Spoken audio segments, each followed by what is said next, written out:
Santiago me era extraña, descolorida y ausente esa mañana del mes de mayo de 1985. Después de 12 años de ausencia, sentí a mi alrededor la sensación extraviada de lo incierto. Parecía que la historia se había deslizado por sus calles sin dejar huellas ni rastros, como si Santiago se defendiera para que nadie sepa quién es. Santiago, pienso, existe en la medida en que se muere, en la fragilidad inconstante de cada calle. Santiago tiene esa mañana, te digo, la infancia dulce y cruel de los hombres y las cosas.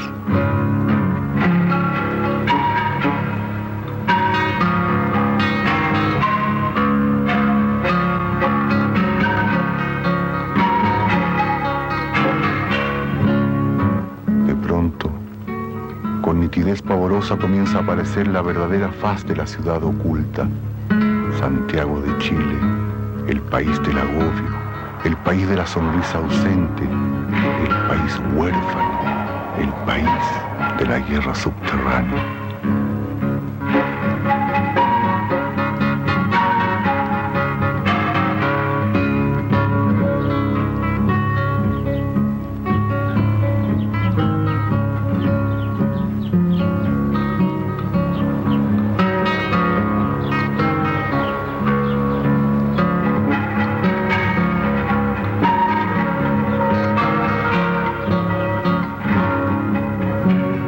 Lleno de interrogantes, recorro las calles buscando en cada esquina un rostro, una sonrisa, una mirada, en fin, una respuesta.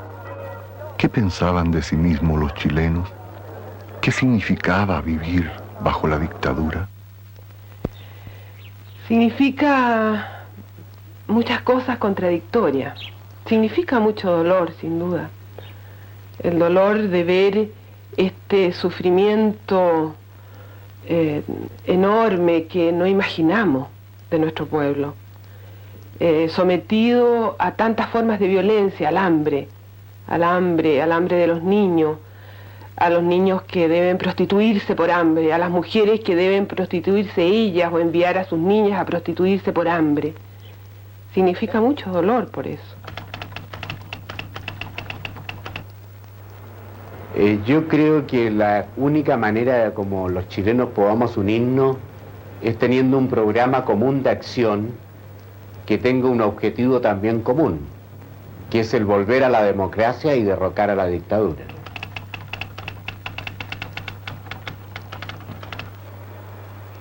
Yo no apoyé el régimen de Pinochet, yo apoyé el movimiento militar que destituyó del poder a Salvador Allende porque estaba en ese momento limitando las libertades del país y llevándonos a un Estado comunista sin que nosotros lo hubiéramos aprobado.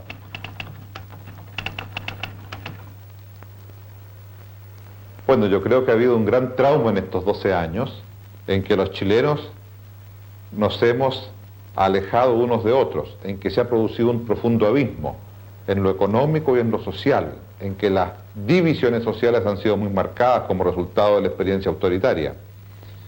Pero yo no diría que porque se ha producido ese rompimiento del tejido social en Chile, sea ahora un trauma de tal envergadura que no nos permita precisamente tener fuerzas para superar ese trauma.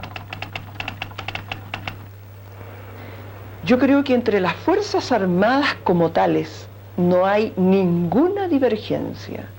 Yo creo que las Fuerzas Armadas cada día, a cada instante, y mientras más transcurre el tiempo, están más fuertemente cohesionadas. Creo que no hay ninguna posibilidad de escisión, de ruptura, de división entre todas ellas, ni entre ninguna de ellas.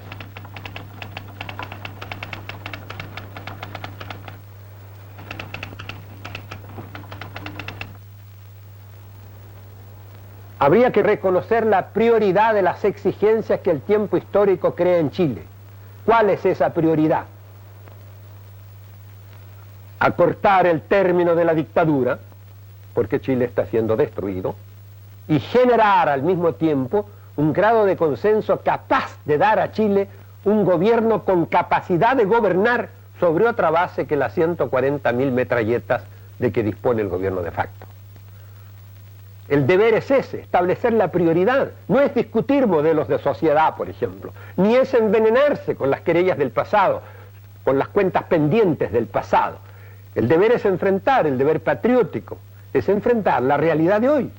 Y esa realidad de hoy establece las dos prioridades que usted me ha oído. ¿Qué hacer juntos para acortar el término de la dictadura? ¿Qué hacer juntos para generar un consenso nacional capaz de dar gobierno a Chile por otra vía que los medios de fuerza? Este es el régimen de la violencia y del terror desde el primer día, desde el día que existe. Se impone por la vía de las armas y por la vía de la violencia. Y trabaja en contra del pueblo por la vía de las armas y por la vía de la violencia, en todas sus formas.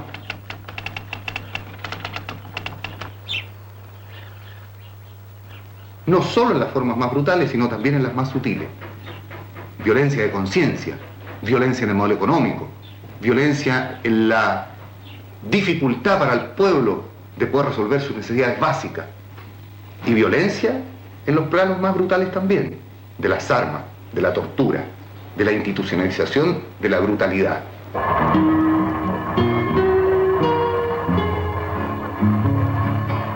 A Valparaíso lo cubre la niebla otoñal.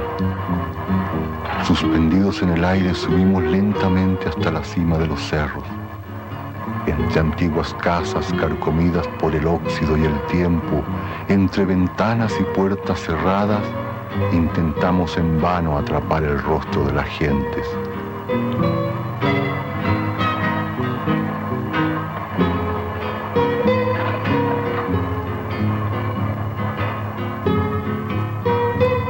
Con una lentitud anterior a los recuerdos, parsimoniosos bajan y suben los ascensores, llevando y trayendo a las adustas gentes desde el puerto hacia los cerros y desde los cerros al puerto.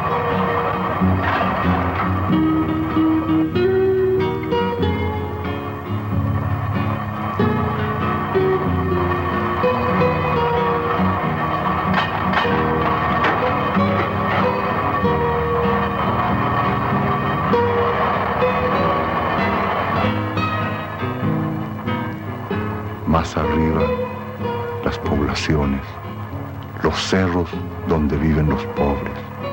Mientras más se sube, más miseria. Arriba, la vida es 2 veces más dura, más difícil.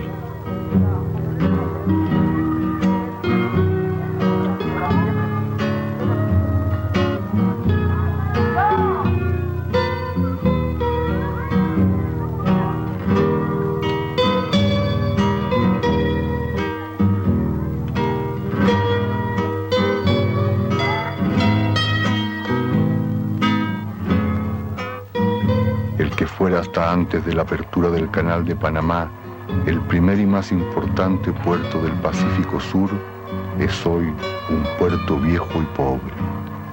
Como en el resto del país, la miseria se ha extendido en estos años. Han cerrado las fábricas, ha disminuido la actividad portuaria. La riqueza, te digo, no atraca en el puerto de Valparaíso.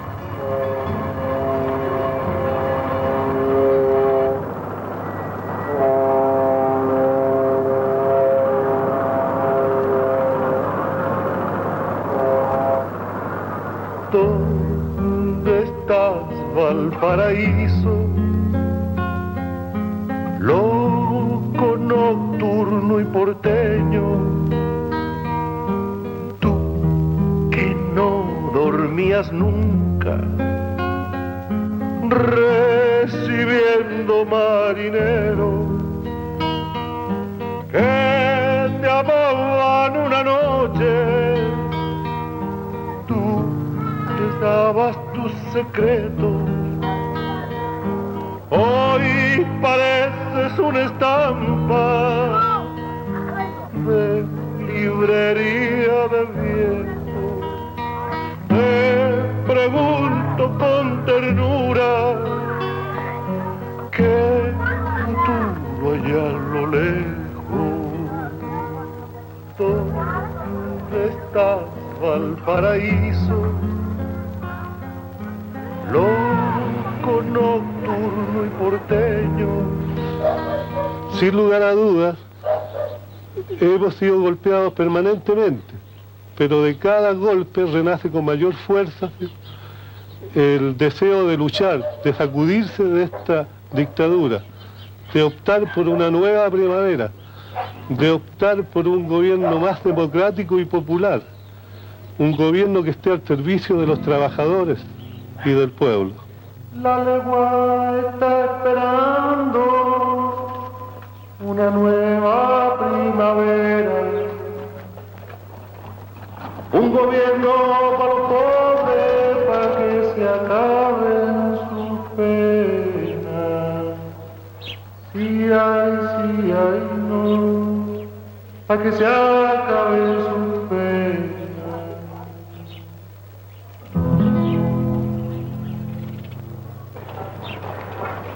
En la legua, de cada 10 trabajadores, 8 no tienen empleo.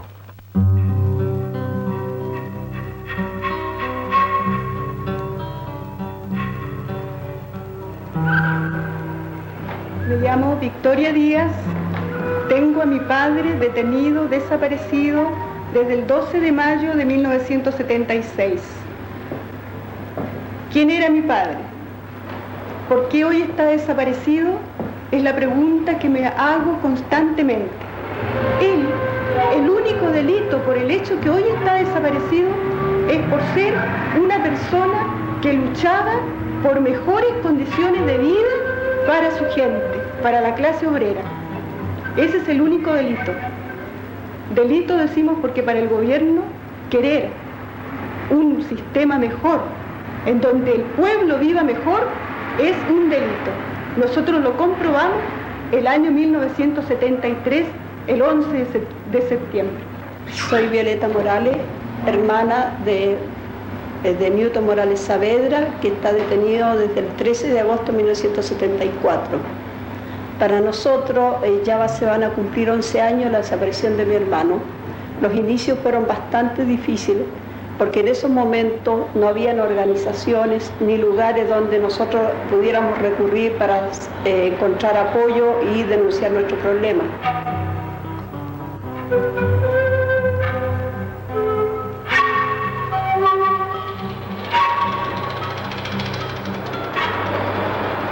Nuestro padre, como tantos otros detenidos desaparecidos, por lo único que luchaban era por una vida mejor. No fue un terrorista, era una persona que lo único que quería era que la gente tuviera una vida digna, nada más.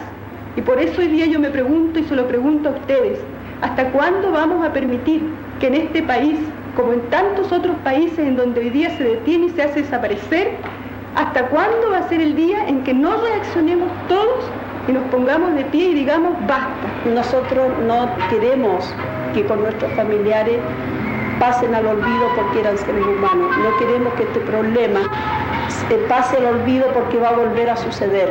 Si nosotros nos quedamos calladas, si nosotros no levantamos nuestra voz, mañana va a ser nuestro vecino, nuestro otro familiar o cualquier otro chileno que pase por este método tan horrible y cruel como es el de ser desaparecido. Esto viene desde el mismo 11 de septiembre del 73, se prolonga hasta ahora. Hasta hoy sigue esta cultura de la muerte, siendo que en nuestro país se vivía antes en una cultura de la vida, de la democracia plena.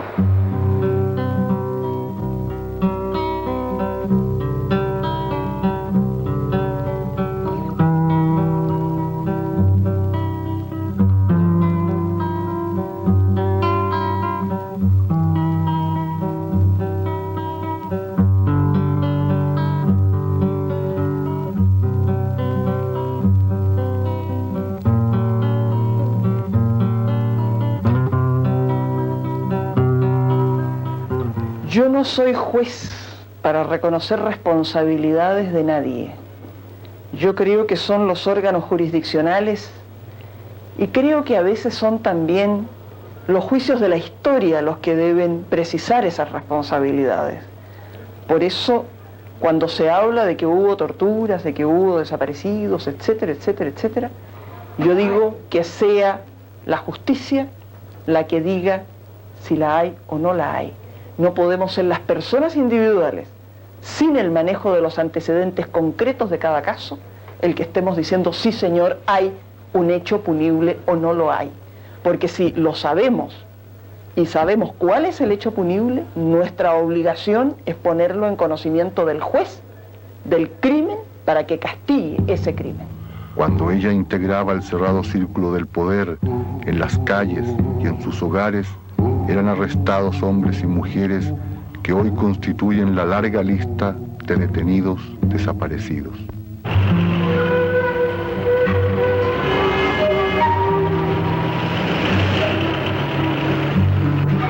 Detrás de una aparente calma, las noches de Santiago esconden los peligros de una sociedad estrechamente vigilada. Policías de civil, delatores, las horas donde todo es posible, la detención arbitraria, la desaparición, los degollamientos, el asesinato, las torturas, el terror, en fin, como única razón de Estado. Yo me llamo Andrés Antonio Valenzuela Morales. Mi profesión anterior era agente de los servicios de inteligencia chilenos en la Fuerza Aérea de Chile. Bueno, en las operaciones que participé fueron muchas, no recuerdo la cantidad de números. En detenciones, en rapto en la calle, en su domicilio las personas, en las secciones de tortura. Fui testigo de homicidios.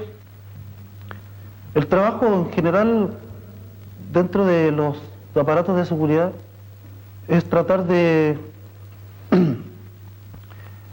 silenciar por todos los medios cualquier tipo de oposición que exista, un brote de oposición al régimen de General Pinochet.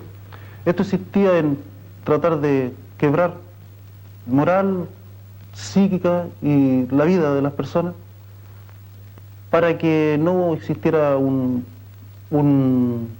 oposición al régimen de General Pinochet.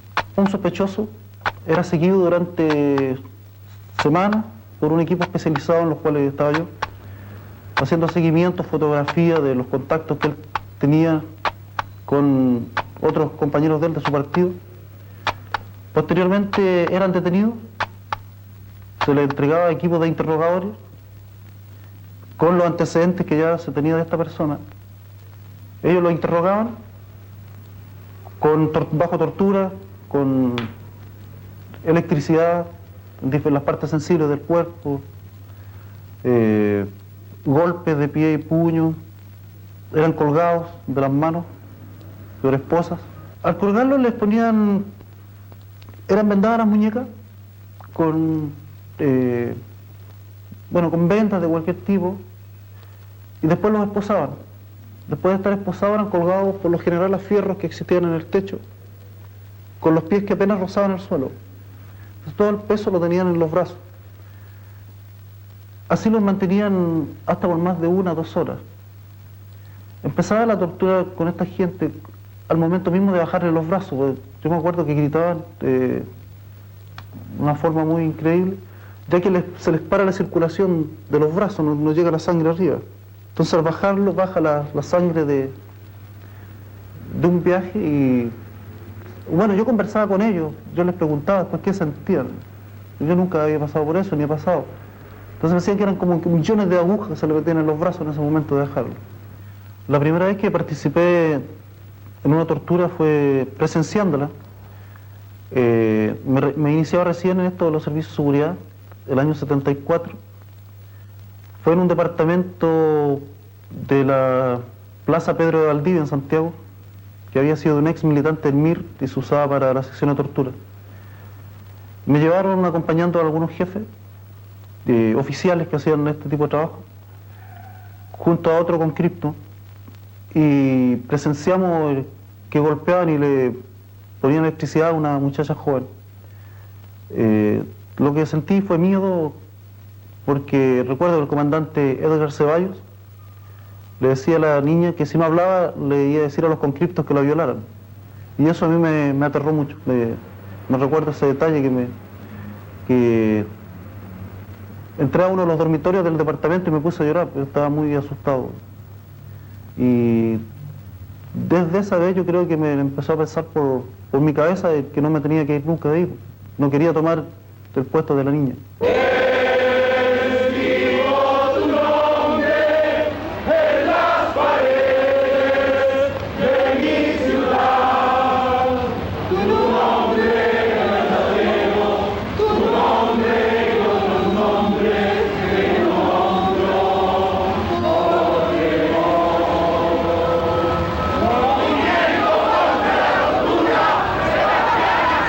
Exigencias de justicia, el gobierno de Pinochet responde de la única forma que sabe hacerlo desde que tomó el poder. En este momento tenemos cerca de 32.000 habitantes, los cuales están en su mayoría, un 70% de cesantía. Nuestras casas son, como ustedes ven, construidas por cada uno de nosotros en base al sacrificio, al esfuerzo de nosotros mismos. Muy mal estado, estamos entrando al invierno acá, vivimos en el barro, no tenemos, digamos, mayormente derecho a la salud, no tenemos derecho a la vivienda, una vivienda digna de ser humano, ni al trabajo. Durante los años de dictadura, el pueblo ha creado organizaciones paralelas al gobierno. Este es el caso de los comités Comprando Juntos, dirigidos únicamente por mujeres con el fin de evitar que las detenciones y los arrestos masivos de los hombres paralicen el funcionamiento de estas organizaciones populares. Tener dinero, ¿cierto?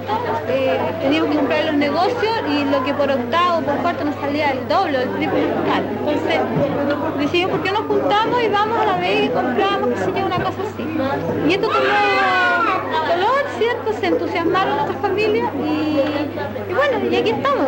Siempre compramos juntos aquí porque es mucha la pobreza que hay en Chile. Principalmente yo estoy sufriendo mucho porque yo soy madre de una hija detenida política. Entonces ella tiene 8 niños.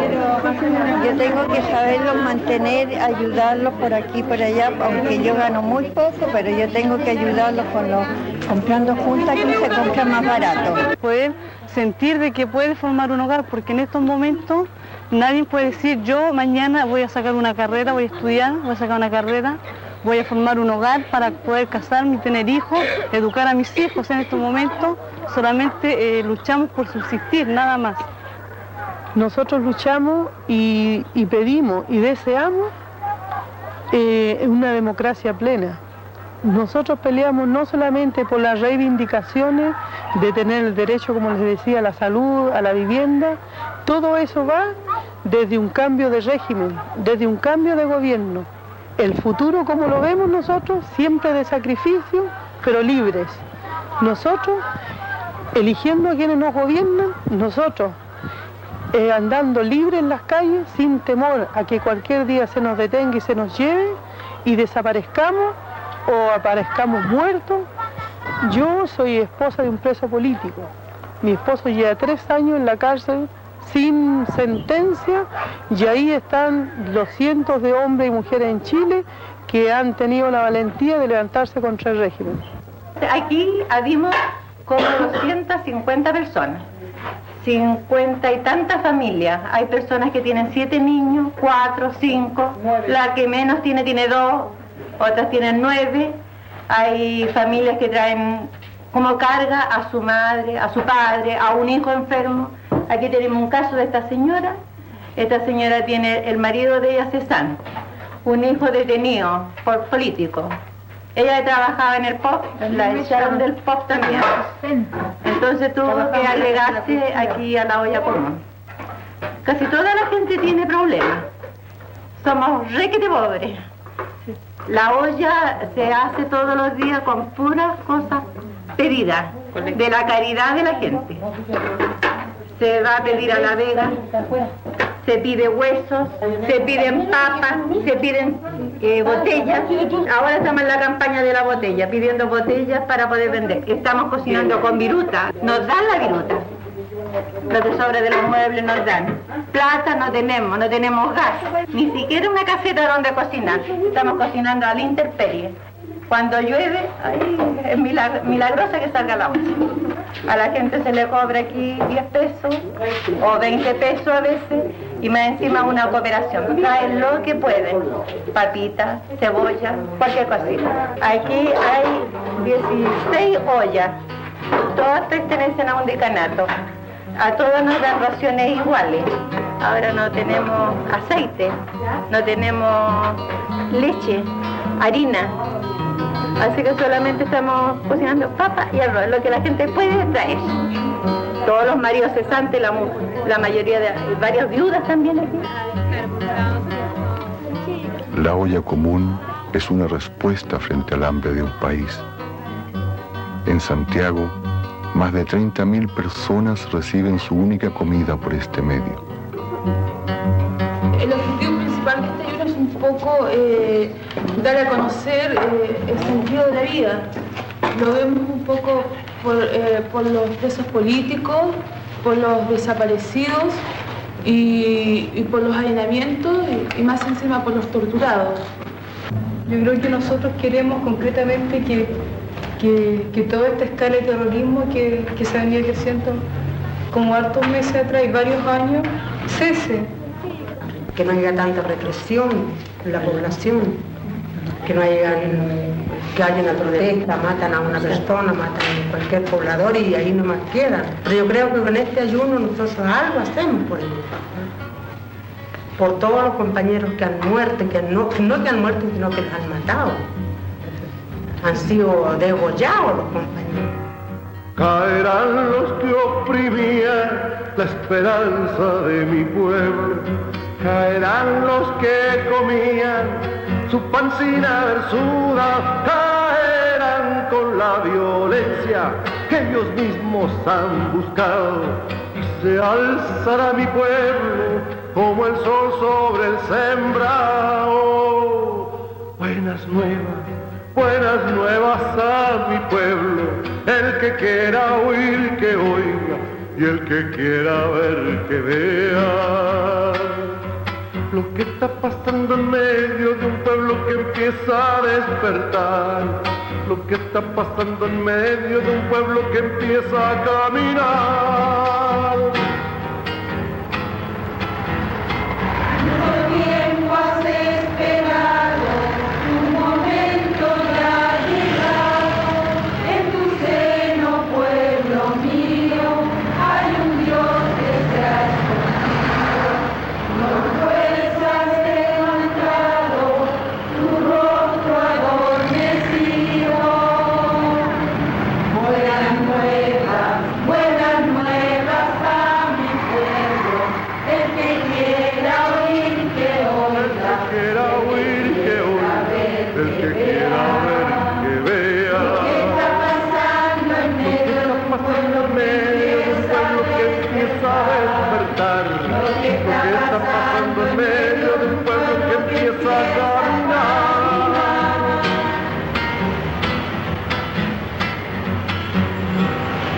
En nuestro día amanece, los campos reverdecen, hombres nuevos aparecen, de una tierra nueva son, y sus voces como trueno van rompiendo los silencios, y en sus cantos con aliento hay un Dios que va contento.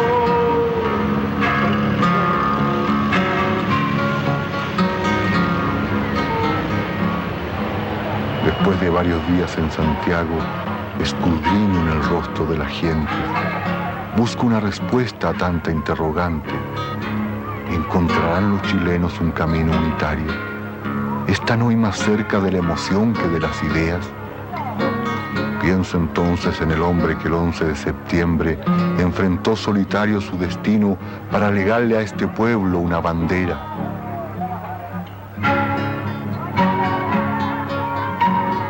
¿Vive Allende, me pregunto, en la memoria de los chilenos? ¿Vive su pensamiento, su acción, su coherencia en la memoria del pueblo?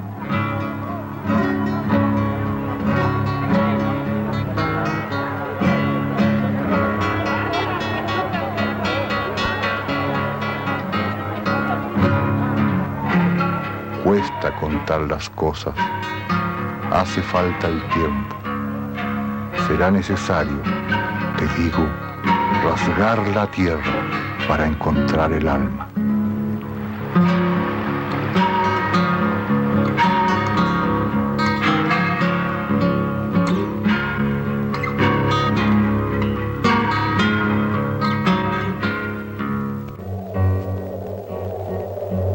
Cuando fui para la pampa, llevaba mi corazón contento como un chirigüe, pero allá se me murió.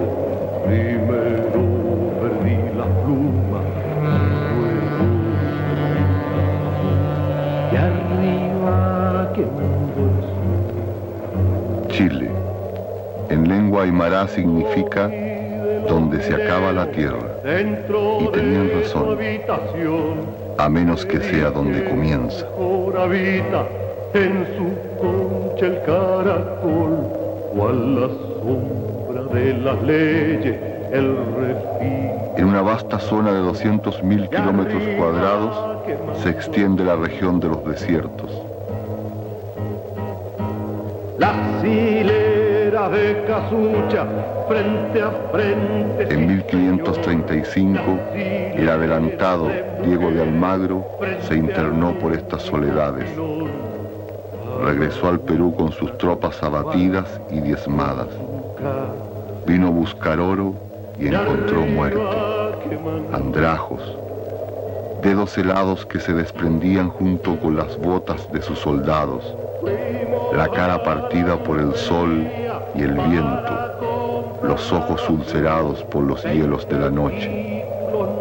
3 siglos más tarde, un mineral forjaría grandes fortunas e imperios, el salitre. Hizo crecer las flores, poco después, la guerra.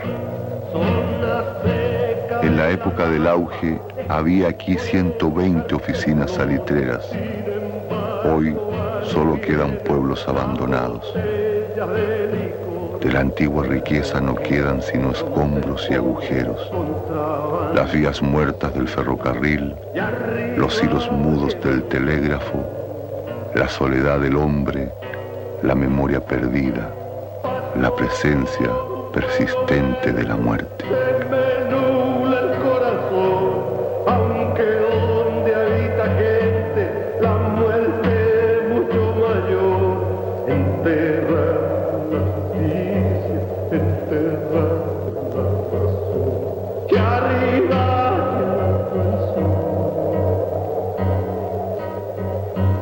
si alguien dice que el salitre creó un imperio regido desde Londres por un rey de Barajas. Una guerra entre Chile, Perú y Bolivia que costó 25.000 muertos. Una guerra civil que acabó en 1891 con la vida del presidente José Manuel Balmaceda. Un golpe de Estado, innumerables masacres. Quizás sea por eso, te digo, que el hombre del norte rinde culto a lo único perdurable, la muerte.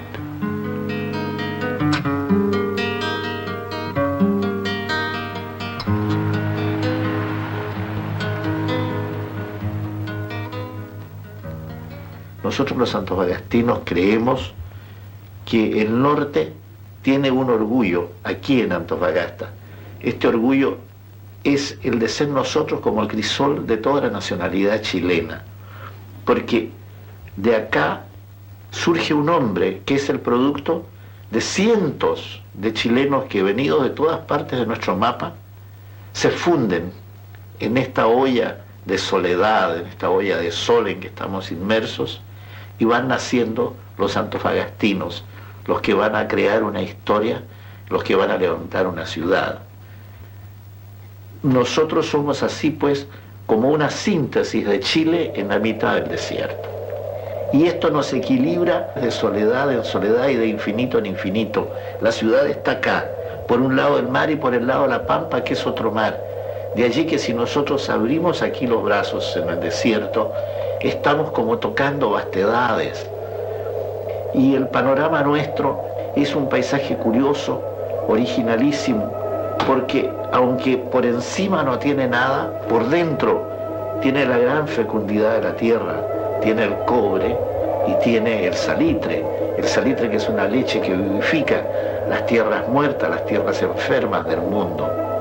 Así es que es un paisaje equívoco, de verdad y de mentira.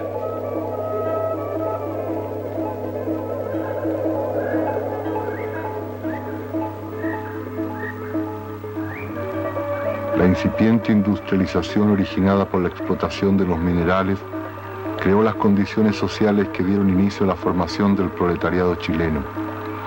Surgieron así las primeras mancomunales obreras fundadas por Luis Emilio Recabarren, la figura más significativa de la historia del movimiento obrero chileno.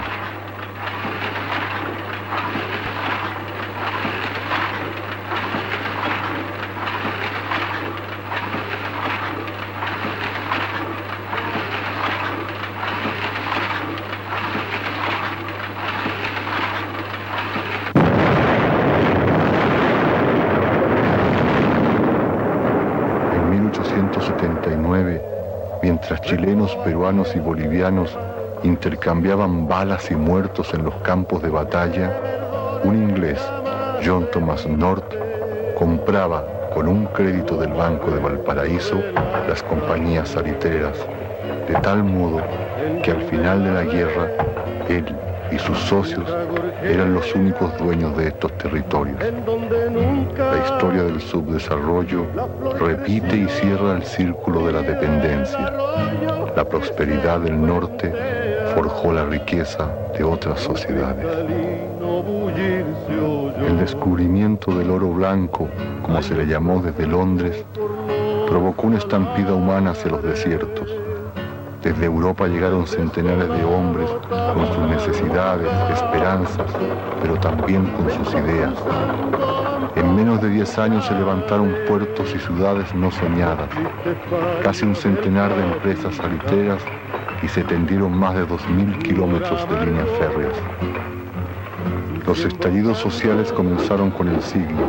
Entre 1900 y 1925, la cifra de obreros masacrados fue de 7.000. La verdad es que el ejército chileno tiene una larga experiencia en asesinar trabajadores.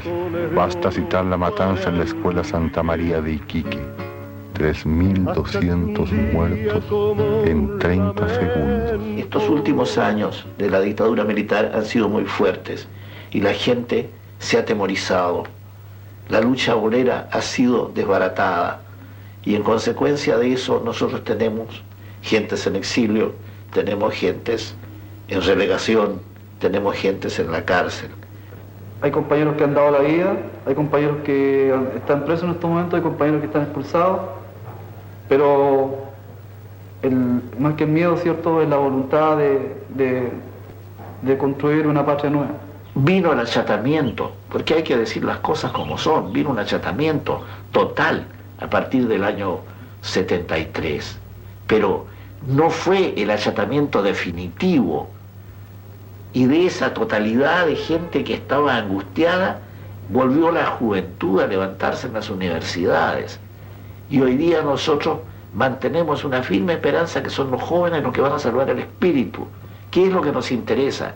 Que haya un ideal, que haya una fuerza interior que permita que la gente viva hacia el porvenir, sabiendo lo que tenemos al pasado. No nos quedemos con lamentaciones o con orgullo de atrás, sino que pongamos toda esa fuerza al servicio de lo que viene. Y yo creo que lo que viene es lo que queremos todos los hombres libres del mundo. Queremos una vida en la tierra regida por la justicia, regida por la libertad y regida por la paz. Si no, no valdría la pena vivir.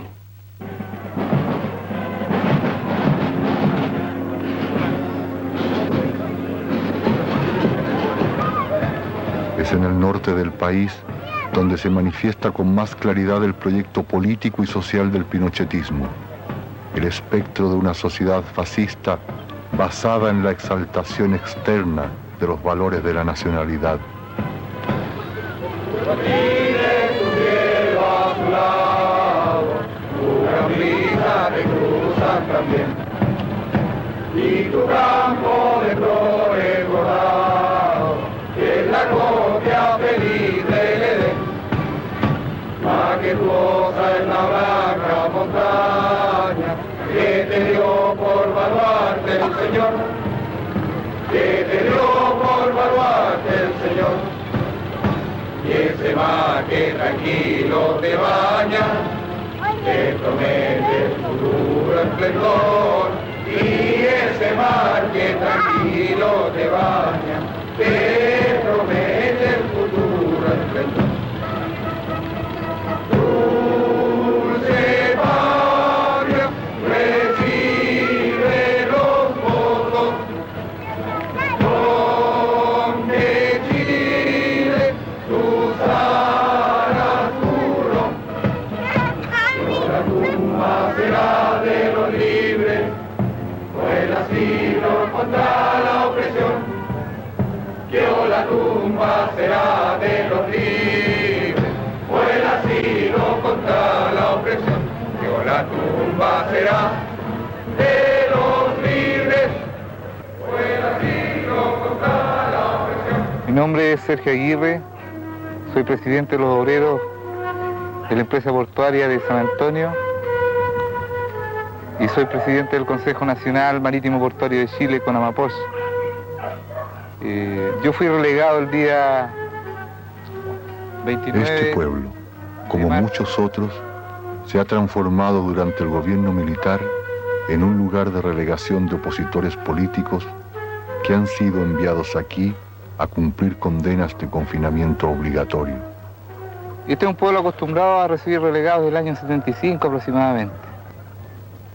Aquí han pasado una serie de compañeros que, con razón o sin razones, fueron arbitrariamente relegados por la dictadura. Este pueblito, el 73, fue reducido a lo que es hoy día, un pueblo que está casi abandonado porque bajó la actividad del trabajador minero, principalmente porque se les ha prohibido la explotación minera con explosivos. La vida de él en la mina es la de un hombre solitario, un hombre que está 8 horas trabajando al lado de su compañero y no se habla, se pasa un cigarro, un hombre que se cocina solo, los viejos duermen en pircas, que son casas de piedra, tirados encima de las piedras, tienen unos saquitos. Generalmente el minero de esta parte es un hombre un poco hermético.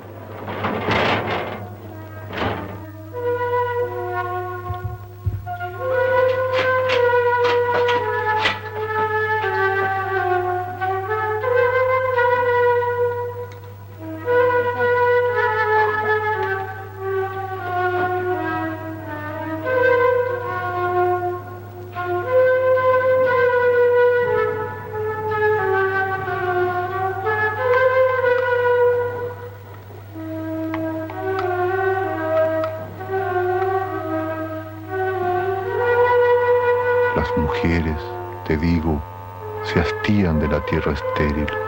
Muchas regresan. Los hombres se quedan e intentan en una extraviada alquimia convertir las piedras en oro, la arena en oro, el polvo en oro. Los nombres revelan la angustia de los exploradores y aventureros, llano de la paciencia, pampa engañadora, cordón del desamparo, estación soledad, norte de la niebla, quebrada de la desdicha. Mineros de Inca de Oro nos han recibido, nos conoce la mayoría de la gente, nos han venido a saludar, nos han dicho qué es lo que piensan, nos han dicho que piensan igual que nosotros. Es una gente que todavía está viviendo el terror de la dictadura del 73, porque es un pueblo aislado, sin comunicaciones, pero que en el fondo también guarda toda una conciencia de clase. Tana, Chaca, Chiza, Carrizal, palabras gastadas por el polvo y la sequedad. La magia oculta de los nombres, te digo, va marcando inexorablemente el paso de los hombres. Estos pueblos abandonados son el reflejo de la industrialización dependiente. Estos hombres, sus despojos patéticos. Se cumple así la ley inexorable de las sociedades neocoloniales.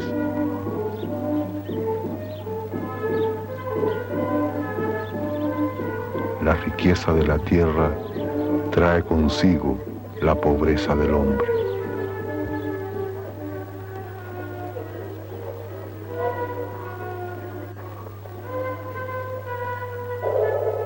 En estas extensas soledades se marcó el destino trágico de Chile. En 1891, el presidente José Manuel Balmaceda intenta nacionalizar el salitre. Poco después, se alza la Marina en Valparaíso y estalla la guerra civil.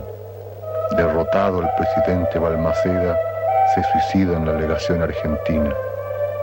Casi 100 años más tarde, en 1971, el presidente Allende nacionaliza el cobre. El 11 de septiembre de 1973 se alza la Marina en Valparaíso, dando inicio al golpe militar. El presidente Allende muere combatiendo en La Moneda. Tienen la fuerza, podrán avasallando, pero no se detienen los procesos sociales, ni con el crimen, ni con la fuerza. La historia es nuestra y la hacen los pueblos. En 1891, el capital inglés decidió el futuro de Chile. En 1973 fue el poderío del imperialismo norteamericano. Desde fines del siglo pasado se manifestaron en el norte chileno todas las ideas que estremecieron al mundo. Los inmigrantes llevaron los principios anarcosindicalistas que dieron origen al socialismo. Fueron tipógrafos españoles los que colaboraron con Recabarren en la fundación de la prensa obrera. Combatientes de la Comuna de París trajeron a Chile el primer ejemplar del manifiesto comunista e intentaron de nuevo tomar el cielo por asalto. Al mismo tiempo, el ejército chileno era adoctrinado por oficiales prusianos que llegaron a Chile en 1885. ¡Vista la bandera! ¡Atención presente! Yo soy el alcalde de Copiapó, Carlos Porchile, de la provincia de Copiapó, de la comuna de Copiapó, y los días domingos aquí, para resaltar los valores patrios, se efectúa un acto cívico-militar donde desfila un establecimiento, y en el día de hoy tocó la Escuela de Difusión y Cultura, que tiene varias bandas, digamos, de guerra y musical, y qué fue lo que vieron ustedes. Y eso se hace con el fin de resaltar los valores patrios. Durante todo el año se va rotando todas las escuelas. Eso es lo que se efectúa todos los días domingos. Fuera de la fecha, digamos, el 21 de mayo, el 18 de septiembre, que se hacen actos más masivos donde desfila toda la comunidad.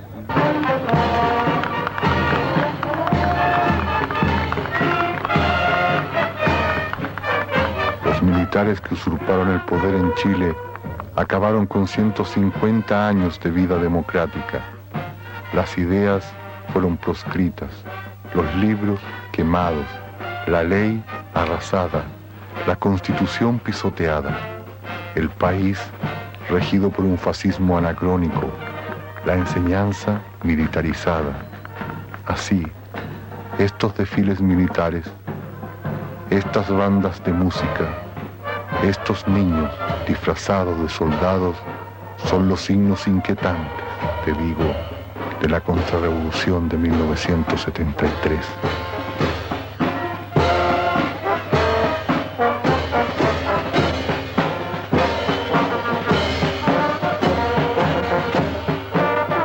El 11 de septiembre de 1973, un general golpista declaraba satisfecho: somos el último ejército prusiano del mundo.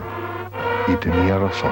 Nuestro hombre valiente soldado, que ha vencido de Chile, nuestro pecho lo llevan grabado, lo sabrán nuestros hijos también. Sean ellos el grito de muerte,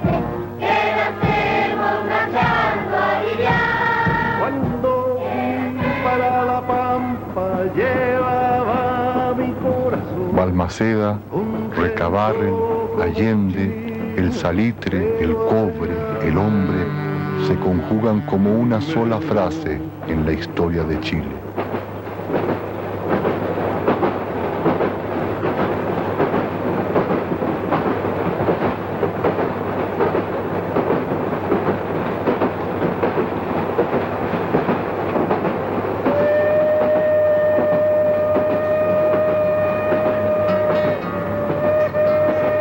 Santiago a Concepción son algo más de 500 kilómetros. A lo largo del camino, el paisaje familiar de la miseria. Lejanas aún, Lota y Schwager, las minas de carbón se hunden en las profundidades de un mar negro y amenazante. Durante el viaje, recordé a Neruda. En todas partes pan, arroz, manzanas. En Chile, alambre, alambre, alambre.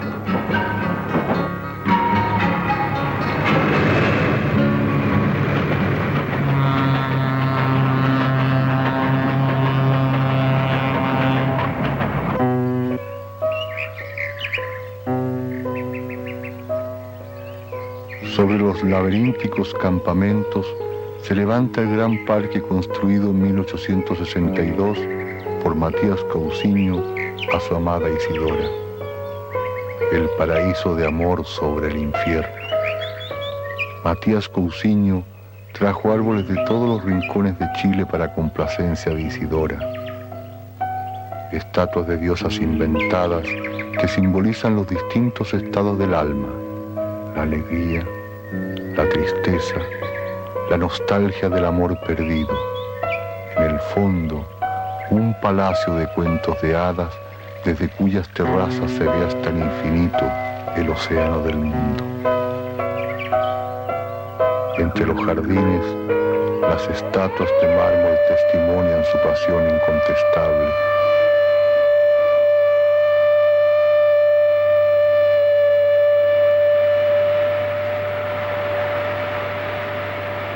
Abajo, en las tinieblas, los hombres pequeñitos escarban en la tierra humeante buscando los desechos del carbón, es decir, su negro pan, su subsistencia diaria.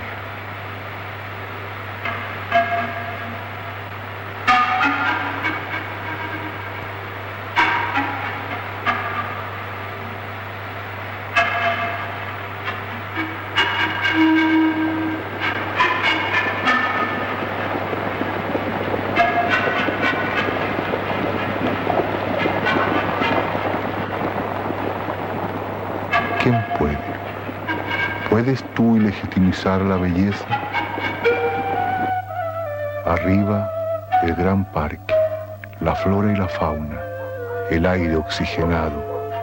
Abajo, te digo, el hombre, los niños ancianos hundiéndose en el lodo. Una realidad maniquea y casi inverosímil, pero es la realidad.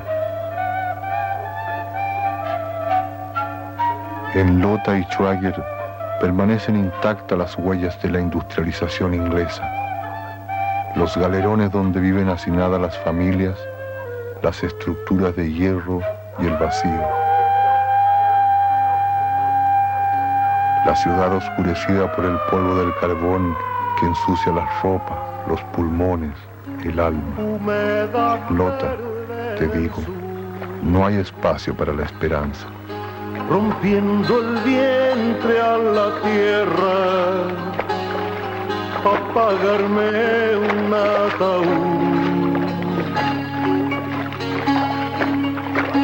Pega la ola en la roca,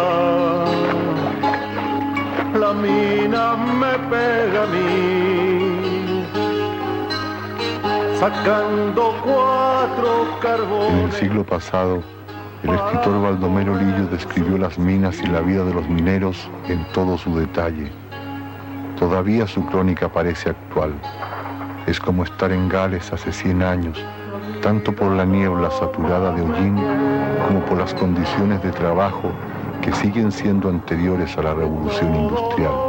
que antes fui. Como es una Las cortantes aristas del carbón volaban con fuerza, hiriéndole en el rostro, el cuello y el pecho desnudo. Hilos de sangre mezclábanse al copioso sudor que inundaba su cuerpo, que penetraba como una cuña en la brecha abierta y ensanchándola con el afán del presidiario que orada al muro, pero sin la esperanza que alienta y fortalece al prisionero. Hallar al fin de la jornada una vida nueva, llena de sol, de aire, de libertad.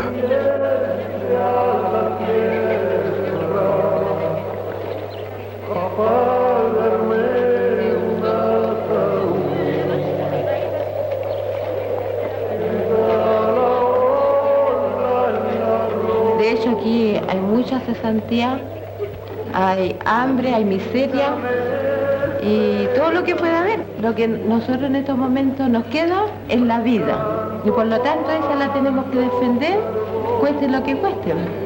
Y también hemos tenido que ir creando nuevas instancias de organización, ¿no es cierto?, para podernos defender de la represión. Los derechos los teníamos. Primero que nada, el derecho a decir lo que uno pensaba. El derecho a pasearse por la calle sin temor de que una bala asesina, ¿no es cierto?, nos pudiera quitar la vida. Teníamos derecho a comer y a comer como correspondía desde el año 73. Nos duró bastante poco, pero la recordamos harto. Filmamos en la Plaza de Armas de Santiago, el centro histórico de Chile. De pronto, desde lo alto de las torres de la catedral, se escuchan los acordes de Gracias a la Vida de Violeta Parra.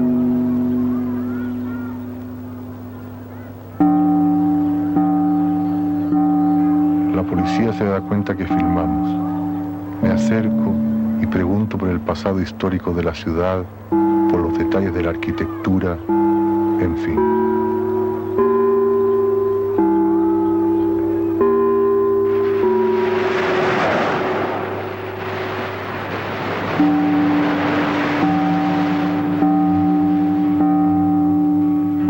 Entre Santiago y Valparaíso está Isla Negra, y en Isla Negra, la casa de Neruda. Frente al mar, la ventana donde escribía el poeta.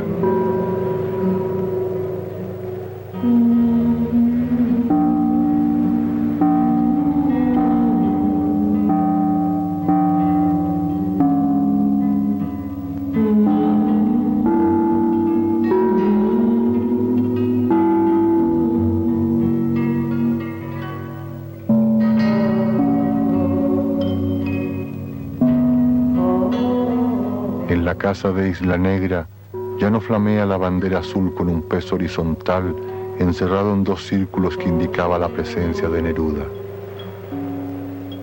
Sobre la casa sellada, una orden militar perentoria: prohibido visitar esta casa.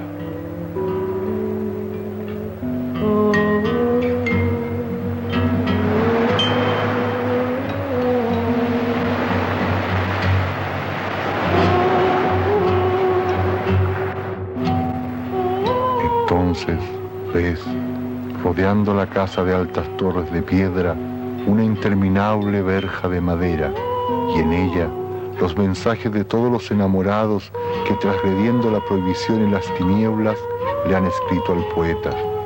Y sobre madera y madera crecen multiplicados los mensajes de amor fundidos en pasión y protesta política.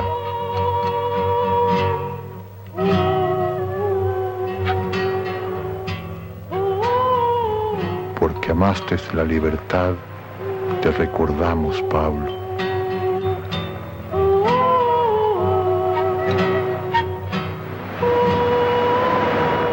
De pronto, pareciera que transgrediendo el tiempo, lo verás caminar lentamente frente al mar, como en las antiguas tardes de otro tiempo.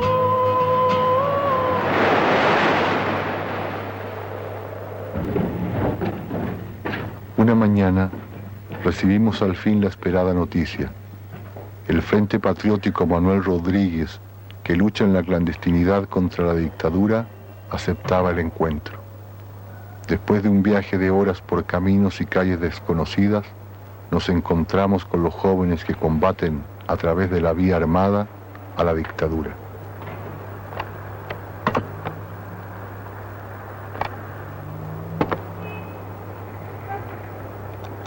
De pronto da la sensación de que todo es normal en Santiago cuando uno recién llega.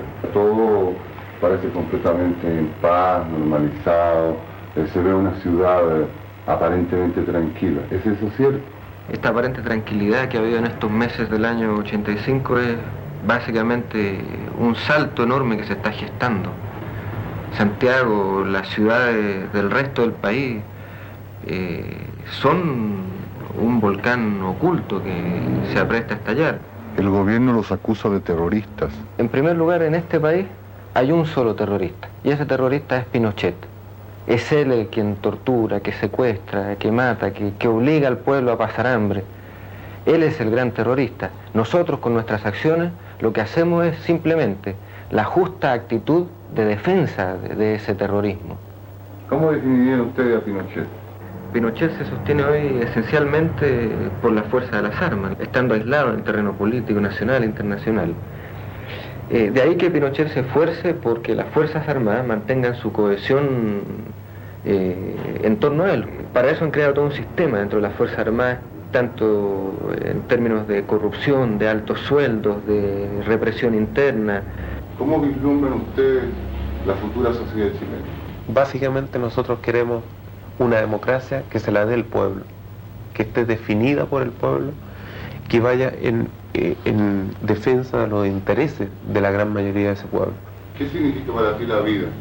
Para nosotros la vida, más que el sentido personal, la vemos como la posibilidad de que este pueblo vuelva a conocer algo que vivió muchos años, pero que estos últimos años se le ha quitado.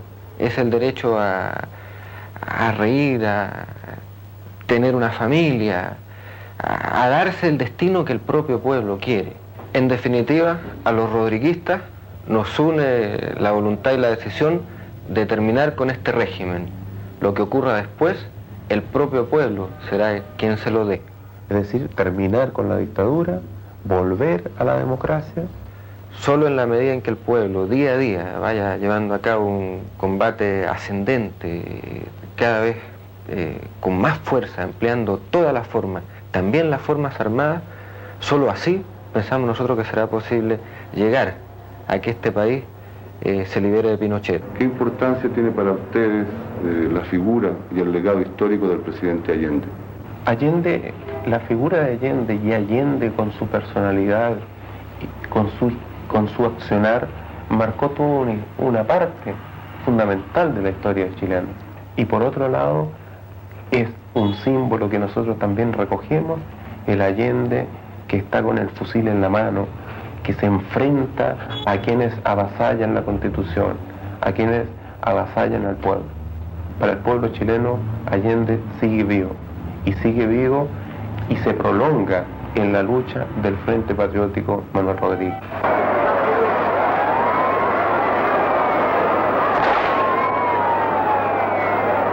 Estas imágenes me hicieron recordar lo que me dijeron exiliado en Buenos Aires al inicio de la aventura. Salvador Allende es la historia, y a la historia no se le puede asesinar. Pinochet expulsó 20.000 estudiantes universitarios que tenían 5, 6, 7 años el día del golpe. Hoy día salen a las calles, hacen barricadas, luchan con riesgos impresionantes para sus vidas e invocan en cada acción de guerra esa voz metálica de la que habló Allende en su último discurso.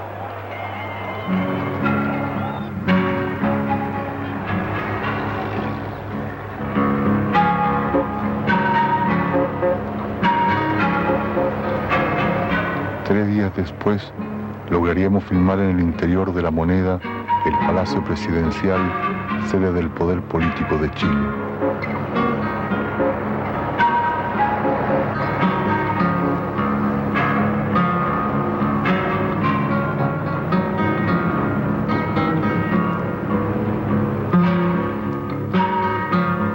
Bombardeada la mañana del 11 de septiembre, la moneda fue posteriormente restaurada por la dictadura militar.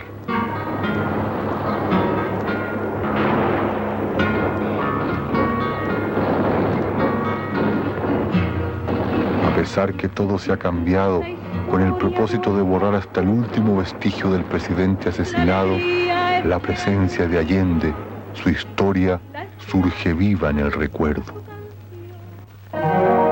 Esta es la larga historia de un hombre encendido, natural, valeroso. Su memoria es un hacha de guerra. Natural y valeroso. Su memoria es un hacha de guerra. Su memoria es un hacha de guerra. Había cumplido 64 años en el julio anterior y era un Leo perfecto, tenaz, decidido e imprevisible. Amaba la vida, amaba las flores y los perros y era de una galantería un poco a la antigua, con esquelas perfumadas y encuentros furtivos. Su virtud mayor fue la consecuencia, pero el destino le deparó la rara y trágica grandeza de morir defendiendo a bala el mamarracho apolillado del derecho burgués, defendiendo una Corte Suprema de Justicia que lo había repudiado y había de legitimar a sus asesinos, defendiendo un Congreso miserable que lo había declarado ilegítimo, pero que había de sucumbir complacido ante la voluntad de sus usurpadores, defendiendo la libertad de los partidos de oposición que habían vendido su alma al fascismo, defendiendo toda la parafernalia apolillada de un sistema de mierda que él se había propuesto aniquilar sin disparar un tiro. El drama ocurrió en Chile, para mal de los chilenos, pero ha de pasar a la historia como algo que sucedió sin remedio a todos los seres humanos de este tiempo y se quedó en nuestras vidas para siempre.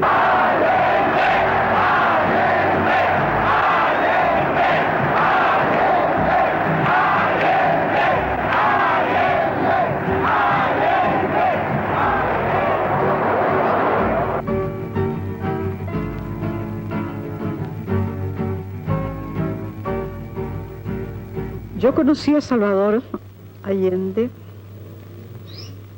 el 25 de enero, la noche del 25 de enero de 1939, cuando un gran terremoto estremecía todo Chile, particularmente la zona de Chillán. Se le llamó el terremoto de Chillán. Él salía de una reunión de la masonería, era un joven médico y ministro de salud. Yo había ido al cine con unos amigos, al cine Santa Lucía, y casi chocamos. Después nos seguimos viendo. Él viajaba muy seguido a Chillán para llevar recursos, frazadas, remedios, medicinas. Me impactó mucho el relato que me hizo de lo catastrófico que había sido el terremoto, cómo encontró incluso a colegas de él que se habían trastornado, habían perdido la razón. Los encontró vagando por la plaza de Chillán con los cadáveres de su hijo, de su mujer, en fin, sin poderse conformar. Así conocí yo a Salvador Allende. En 1940 nos casamos. En 1941, en enero del 41, nació nuestra primera hija.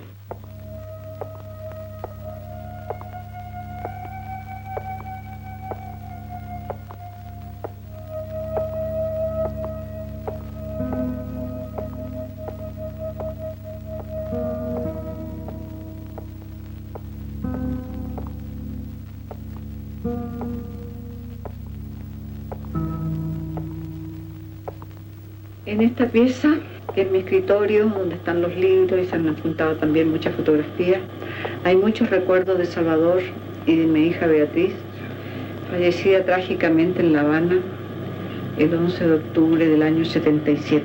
Afortunadamente me han reunido algunas fotos en que ella está junto a su padre, porque Beatriz no solo fue su hija, sino que fue la gran colaboradora de Salvador en La Moneda, fue su compañera y nunca se conformó con la muerte de su padre.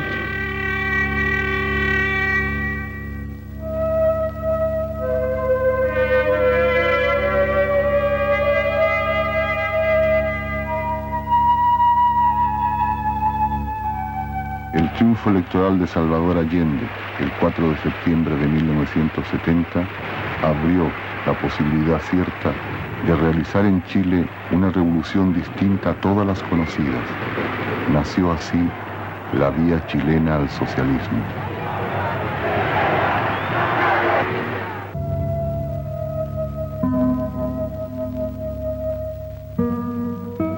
Salvador Allende era un hombre de mucha dignidad, que tenía una alta valoración de sí mismo con toda justificación, ¿no? Y que tenía un altísimo sentido del honor. Era una especie de caballero andante en la política, era un caballero, un hombre de una gran integridad personal, muy serio, de mucho honor, de mucha palabra, muy comprometido con las cosas que hacía.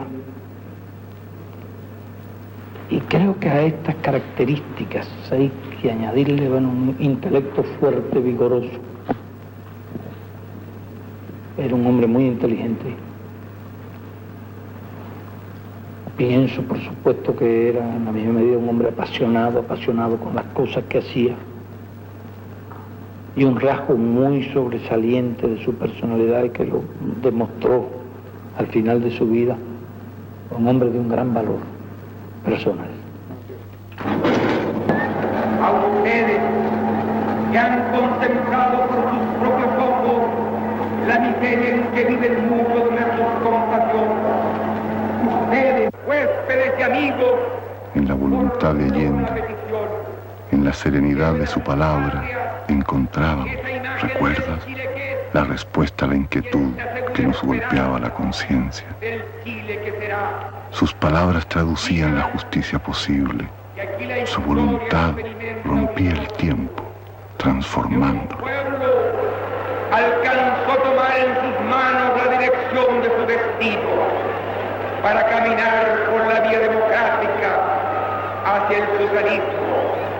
Este Chile que empieza a renovarse, este Chile en primavera y en fiesta, siente como una de sus aspiraciones más hondas el deseo de que cada hombre del mundo tenga en nosotros un hermano.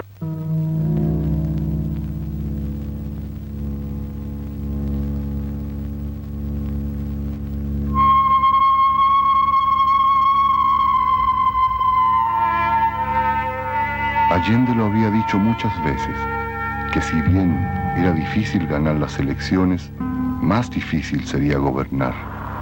En efecto, desde el primer día, su gobierno fue acechado por una conspiración fomentada por los intereses de los monopolios nacionales y de las grandes compañías transnacionales que vieron en Allende y en la vía chilena al socialismo un peligroso ejemplo a seguir por otros pueblos de América Latina y del tercer mundo. Seguir viviendo con el peso brutal de las deudas que nos han empujado a contraer 75.000 millones de dólares deben los países en vías de desarrollo. Jamás podrán cumplir los compromisos derivados de las exigencias de amortización e intereses. Pueblos hambrientos, con cesantía, con falta de viviendas, con incultura, teniendo que hambrear más a sus masas para cumplir compromisos que pesan brutalmente sobre nuestro potencial de desarrollo. El ambiente humano alrededor del presidente en las semanas y meses anteriores al golpe militar fue de extraordinaria preocupación, inquietud y tensión. viendo desarrollarse la espiral de violencia y buscando atajarla por todas las maneras. Le hemos advertido a los imperialistas que no nos van a doblegar, que no nos van a impedir que construyamos por nuestra propia voluntad nuestro propio destino. Fui a acusar ante la conciencia del mundo que nosotros, que no queremos la violencia, a la contrarrevolución y a la violencia reaccionaria, utilizando primero la ley, después utilizaremos la violencia revolucionaria. El 4 de septiembre de 1973, recuerdas, una inmensa multitud llenó las calles de Santiago. Se cumplían 3 años del triunfo popular. Desde la mañana hasta altas horas de la madrugada, miles de hombres y mujeres desfilaron frente al presidente. Esperaban su palabra. Pero Allende no habló esa noche. Lo haría 7 días después, el 11 de septiembre. Santiago, 11 de septiembre de 1973. Apenas recuerdas ahora cómo era Santiago esa mañana. Apenas la sucesión de calles grises envueltas por la niebla. La ciudad, esa mañana, te digo, era un espacio incierto, incógnito. Y de pronto, todo es militar. Los árboles, el parque, la vida y sobre todo la muerte. ¿Cómo contarlo todo si se te agolpan las imágenes y duelen? Porque sabrás que ese día se nos rompió el tiempo y fue destrozada la memoria para siempre.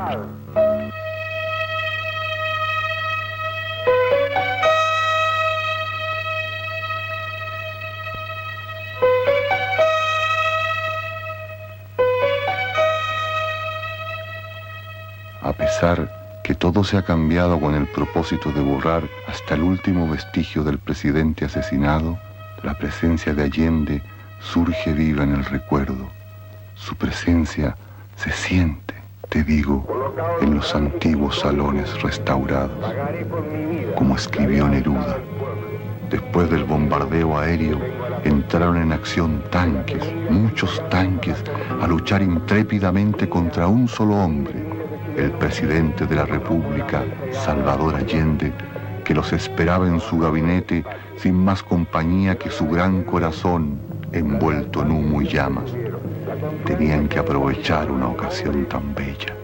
Tenían que ametrallarlo porque jamás renunciaría a su cargo. Eran aproximadamente las 6 de la mañana y las informaciones eran muy confusas. Lo que se sabía era una sublevación parcial de la Marina en Valparaíso y que los infantes de Marina se dirigían hacia Santiago. Allende se comunica con Carabineros, ordena a Carabineros detener a los infantes de Marina, también se comunica con el general Breiding, general de ejército, quien le informa que no tenía antecedentes de esta sublevación. El presidente, cuando entró a las 7:30 de la mañana en La Moneda, la información de que disponía es que nos encontrábamos ante una sublevación parcial de la Marina en Valparaíso, pero el propio jefe de la guarnición y de la división de Santiago, Brady, a las 7:15 de la mañana le estaba diciendo que el ejército estaba con el presidente y que estaba enviando tropas de infantería hacia Valparaíso a sofocar a los marinos sublevados. Cuando entra el presidente a las 7:30 en La Moneda, todo el cuerpo de carabineros, el mando militar de carabineros está en La Moneda con el presidente y las fuerzas de carabineros protegiendo al palacio frente a los golpistas.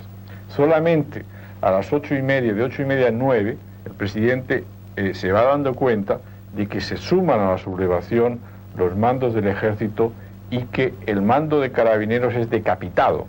Más o menos a las 7:30 de la mañana del día 11 de septiembre recibí una llamada telefónica de la casa del presidente Allende de que me trasladara a La Moneda porque había noticias de un levantamiento de la Marina en Valparaíso. En el camino habíamos oído por radio que el presidente salía de Tomás Moro hacia La Moneda. Desde la Plaza Italia se veía que los autos estaban siendo devueltos, que no los dejaban entrar al centro de la ciudad.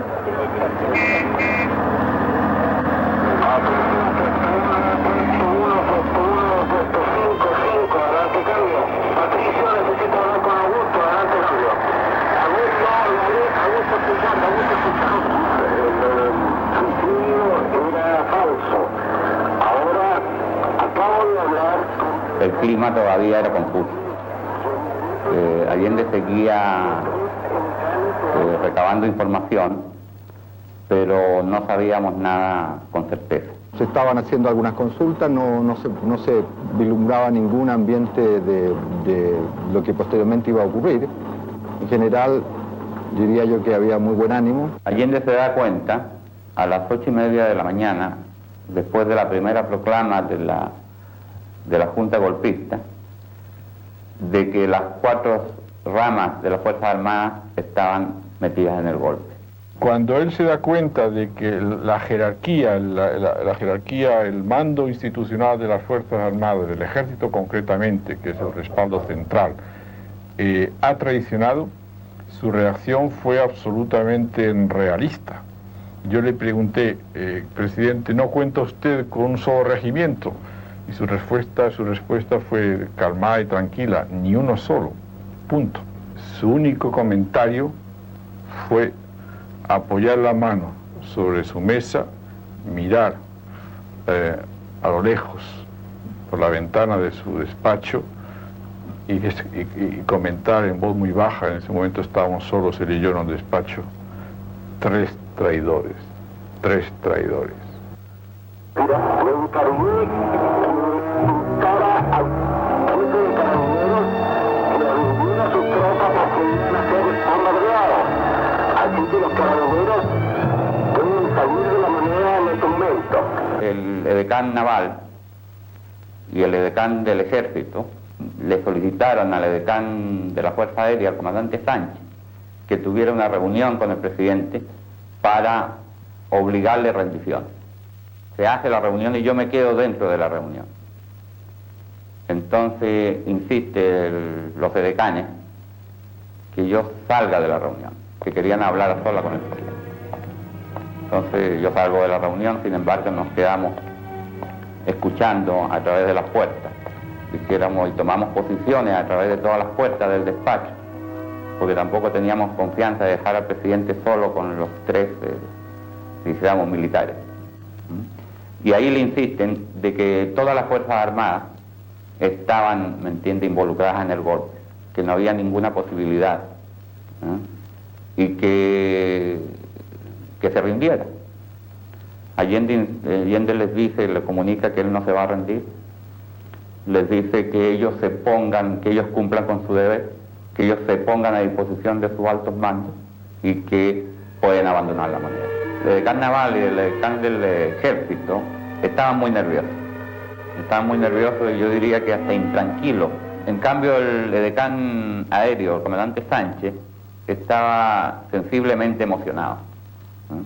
Yo diría que los edecanes naval y del ejército ya estaban involucrados en el golpe desde antes. En cambio el comandante Sánchez se veía realmente afectado. Yo me impuse de esto porque bajó el comandante Sánchez de la segunda planta antes de abandonar La Moneda y él se acercó y me dijo: he venido a ofrecerle un avión al presidente Allende para que salga del país, y el presidente lo ha rechazado terminantemente. Se los había aclarado desde siempre, en público, en privado, que la única forma que le iba a salir era muerto. Yo les digo a ustedes, compañeros de tantos años, se los digo con calma, con absoluta tranquilidad. Yo no tengo pasta de apóstol, ni tengo pasta de Mesías. No tengo condiciones de mártir. Soy un luchador social que cumplo una tarea, la tarea que el pueblo me ha dado, pero que lo entiendan aquellos que quieren retrotraer la historia y desconocer a la voluntad mayoritaria de Chile. Sin tener carne de mártir, no daré un paso atrás, y que lo sepan, dejaré la moneda cuando cumpla el mandato que el pueblo me diera.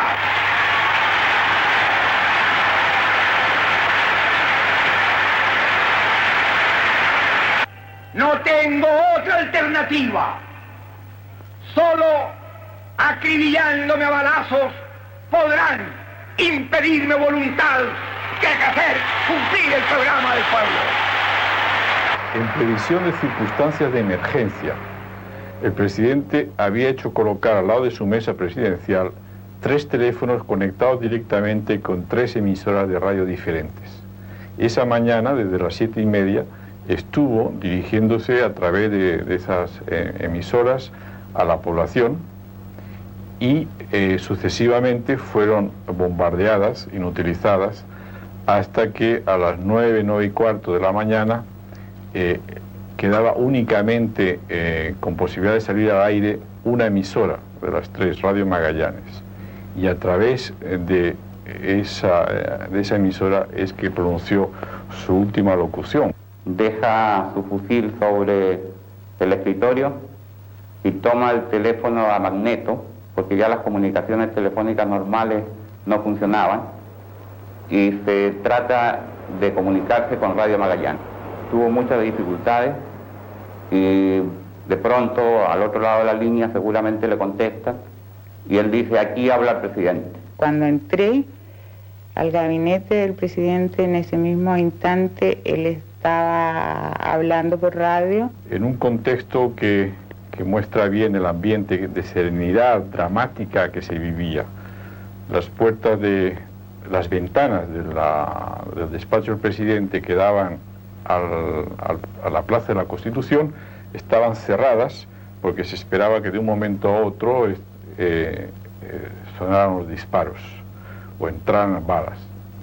Los 30 civiles aproximadamente de su equipo de colaboradores se encontraban contra las paredes opuestas a las ventanas, también por la misma razón de evitar balas perdidas.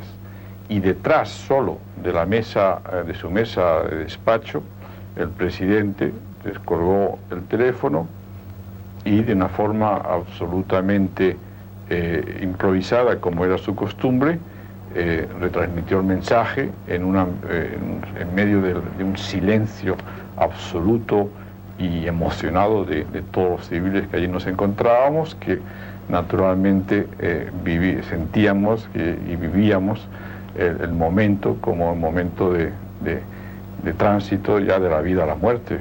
Tal vez lo más impresionante de ese día es la cara misma del presidente cuando él sabe que es su última oportunidad de comunicarse con el pueblo, con su pueblo, y empieza el discurso: se abrirán las grandes alamedas.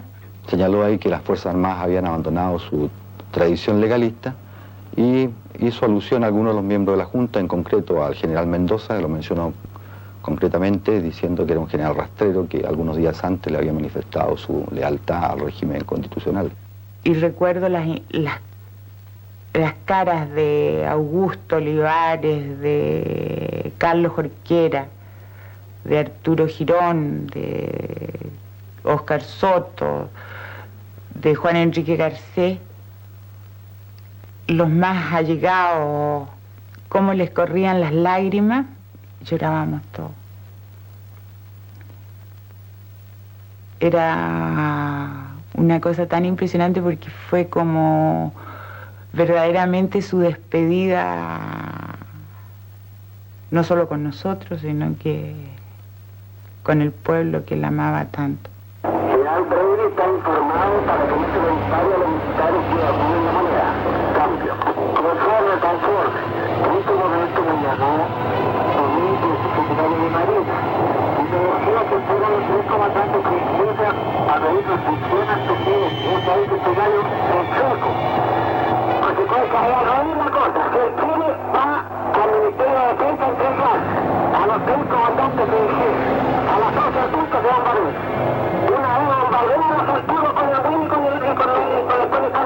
se habían comunicado por la radio de los militares de que el bombardeo de la Moneda iba a ser a las 11. Entonces el presidente alrededor de las 10:30 de la mañana nos reunió a todos los que estábamos ahí en la segunda planta, en el llamado Salón Toesca, y entonces nos manifestó más o menos lo siguiente, que él había sido un presidente elegido por el pueblo, que no iba a renunciar, que tampoco se iba a rendir y que iba a combatir. Se me vienen a la memoria las caras de todos los compañeros que venían a ponerse a disposición del presidente, porque en realidad vinieron muchos. Él los enviaba a donde él pensaba que tenían que estar. Unos querían quedarse, no querían salir. Hubo un momento antes de las 11 de la mañana que se dio una especie de tregua y Allende reunió a todos los colaboradores que nos encontramos en La Moneda y les dijo que solamente tenían la obligación de quedarse con él todo aquel que tuviera un arma y que supiera disparar, que el resto podía abandonar La Moneda. Él dijo que no iba a moverse, que él no iba a salir ni se iba a entregar, pero que tampoco quería muertes inútiles. Cuando Allende se da cuenta de que estamos rodeados de tanques y los ejércitos venían por ambos lados de La Moneda, Allende dijo que vamos a recorrer La Moneda para poder identificar los puntos de defensa de La Moneda. Para mí fue bastante impresionante, porque allí me di cuenta de que ahí ya era la decisión de vida o muerte. Y empezamos a recorrer las instalaciones de La Moneda, del segundo piso y del primer piso, y en ese minuto vemos que ya también están pasando los helicópteros. Entonces ordena a toda la gente, a todos los defensores que quedaban en La Moneda, que era fundamentalmente su guardia personal, que tomara distintos puestos de combate. Se encontraban en La Moneda 8 mujeres, entre ellas 2 hijas de Allende, y una embarazada de 8 meses. Las mujeres también se resistían a salir de La Moneda. Allende me ordena a mí que lleve a las mujeres y las saque de La Moneda. Las acompaño hasta la puerta de Morandé 80 y las veo atravesar la calle hacia la Intendencia.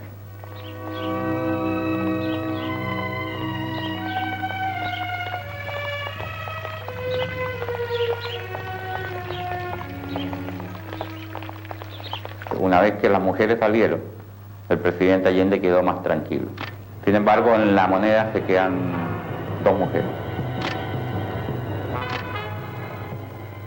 Una se queda accidentalmente, que era una secretaria del Ministerio del Interior, y la otra, Miriam Contreras, Fallita. Yo estaba convencida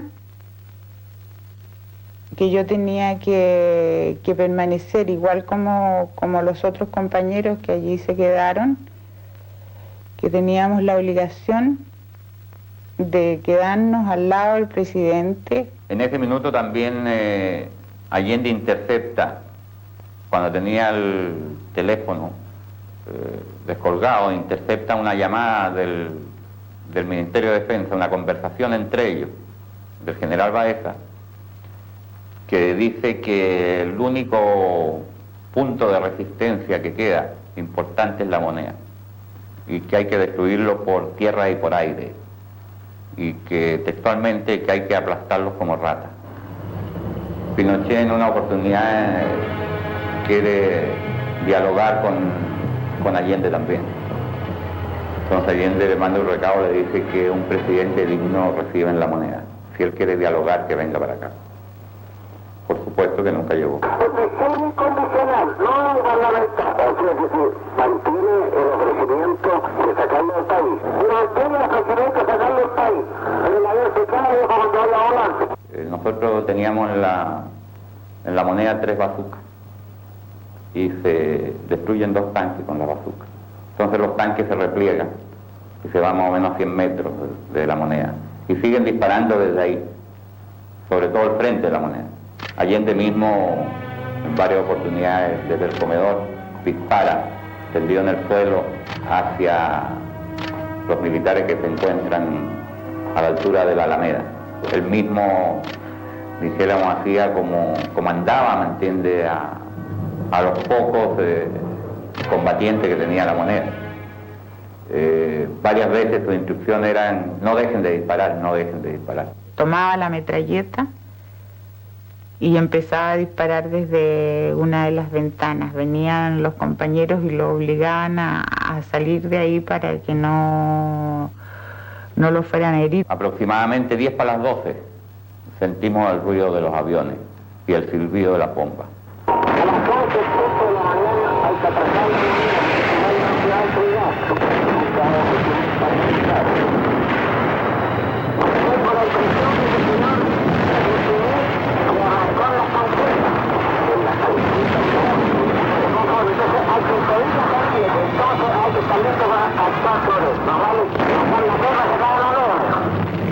Los aviones pasaron 14 veces, 2 aviones, fueron 28 bombas, media hora aproximadamente bombardeo.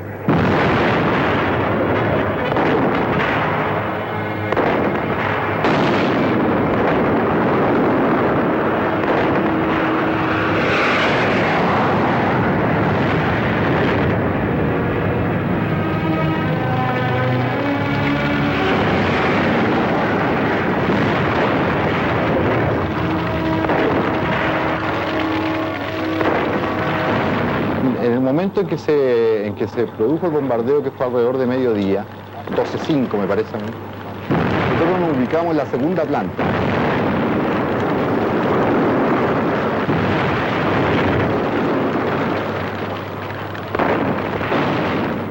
Nos hizo bajar al primer piso, pensando que con eso iba a proteger algo más. Y inmediatamente me recuerdo que se colocó encima de nosotros como para protegernos con su cuerpo, porque lo hirieran a él y no a nosotros.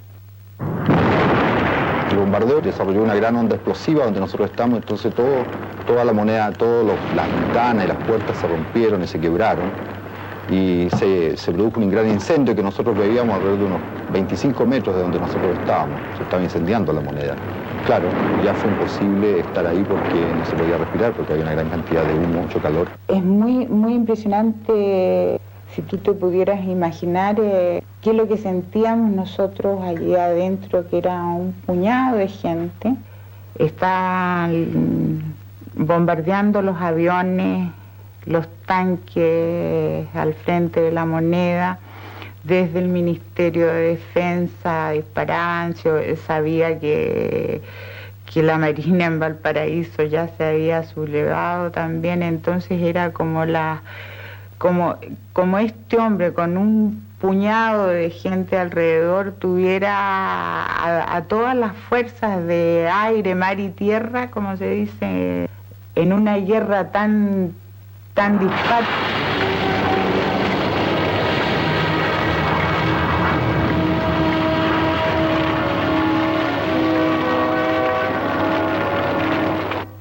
Yo me bajo al primer piso a ver cómo estaba la otra gente disparando, cuando de repente irrumpen los militares a través del patio de invierno y por la puerta de Morán de 80. 15, 20 militares fuertemente armados y muy violentos. Nos tiran al piso, nos pegan con los fusiles y nos detienen a un grupo de compañeros que habemos 3 o 4, que somos seguramente los primeros detenidos. Yo vi al presidente Allende vivo más o menos a las 2 de la tarde de ese día, en un momento en que yo era prisionero en ese momento ya del ejército que estaba en la primera planta de La Moneda, y un comandante del ejército me levantó del suelo donde yo estaba y me hizo subir a la segunda planta que conversara con el presidente. Y lo vi a él a la altura de unos 3 o 4 metros. El presidente, como había mucho ruido y había combate, inicialmente no me escuchó. Entonces yo me acerqué más a él Él me preguntó, ¿qué me dice, doctor? Entonces le digo, presidente, los militares dicen que hay que rendirse, que usted debe bajar de la segunda planta a la calle. Ese fue el último momento en que yo lo vi. Ahí, en esos momentos que ya era la guerra completa. Los militares entonces nos sacan a nosotros arrastrando a la calle, de Morandé 80, y empiezan a subir la escala. Y dan una orden que tienen 5 minutos para rendirse los que se encuentran en el segundo piso y que empiecen a bajar. En esos momentos él ve el acta de la independencia y le pide a Eduardo Paredes que la descuelgue y la hace enrollar. Y me la entrega porque dice, si hay alguien de aquí, entre nosotros, que tiene una posibilidad de salir viva, eres tú, y tú eres la responsable. Debes salvar esta acta, porque eso es lo único que va a quedar. Y yo la guardé y salí con el acta. Yo bajé las escaleras con el acta de la independencia. Y es allí cuando los soldados nos empiezan a dar culetazos y me la quitan. Y les grito, yo no la rompan, y llegan y la pescan y la tiran y la rompieron. Pero era tal el odio con que nos pegaban, con que nos tiraban para revisarnos qué es lo que llevábamos con nosotros, que o no entendieron o no sabían lo que era un acta de la independencia, que eran soldados. Y al llegar a la calle, todos fuimos agrupados en la pared de Morandé 80, de la Moneda, con las manos atrás, y la persona que estaba al lado mío, yo en un momento me sorprendió que estaba muy emocionado, estaba sollozando, y le pregunté qué había pasado. Entonces él me comunicó de que el presidente había muerto. Eso fue después de que nosotros habíamos escuchado una balacera muy intensa en la segunda planta. Hay una comunicación de personal de la Escuela de Infantería que está ya dentro de la Moneda.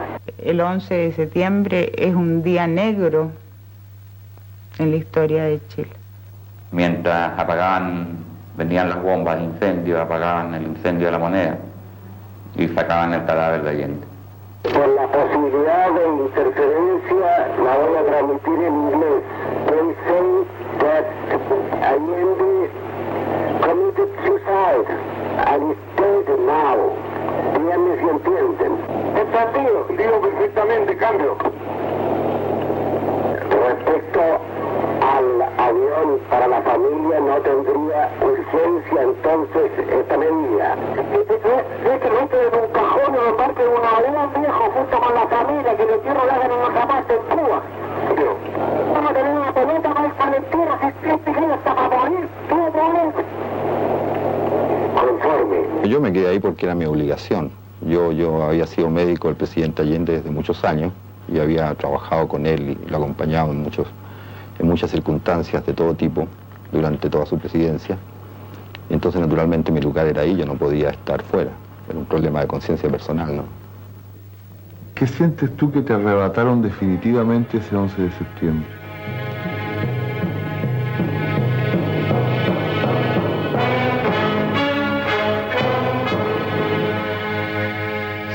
Son tantas cosas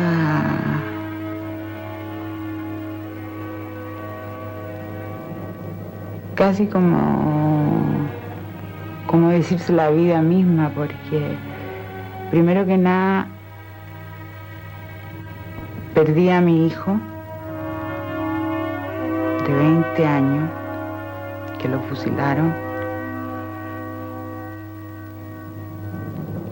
Mi familia fue perseguida, cada uno partió a vivir a diferentes lugares, ni siquiera tengo el derecho de vivir en Chile.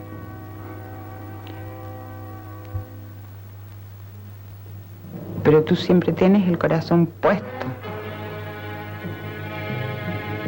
allá en ese país, al final del mundo, como dicen. Colocado en un tránsito histórico, pagaré con mi vida la lealtad del pueblo. Y les digo que tengo la certeza que la semilla que entregáramos a la conciencia digna de miles y miles de chilenos no podrá ser cegada definitivamente. Tienen la fuerza, podrán avasallarlo, pero no se detienen los procesos sociales, ni con el crimen, ni con la fuerza. La historia es nuestra y la hacen los pueblos. Sigan ustedes sabiendo que mucho más temprano que tarde, de nuevo abrirán las grandes alamedas por donde pase el hombre libre para construir una sociedad mejor. ¡Viva Chile! ¡Viva el pueblo! ¡Vivan los trabajadores! Salvador Allende, en esos momentos él estaba cierto que entraba en la historia de Chile.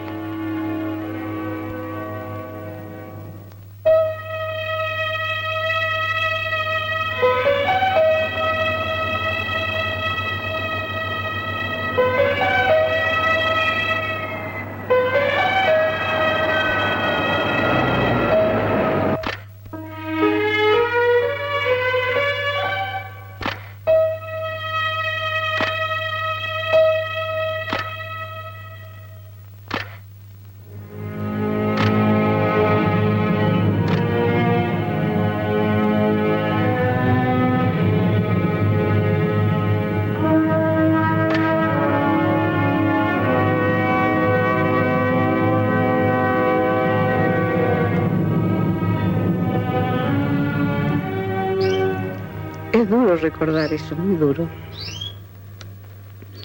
Eso fue la mañana del 12 de septiembre, al día siguiente de su muerte. Era un triste cortejo en una mañana, la recuerdo siempre, llena de sol en Viña del Mar. Así llegamos hasta el cementerio Santa Inés. Cuando llegamos ahí, había un grupo de personas y avanzamos por las callejuelas del cementerio y en todas las sepulturas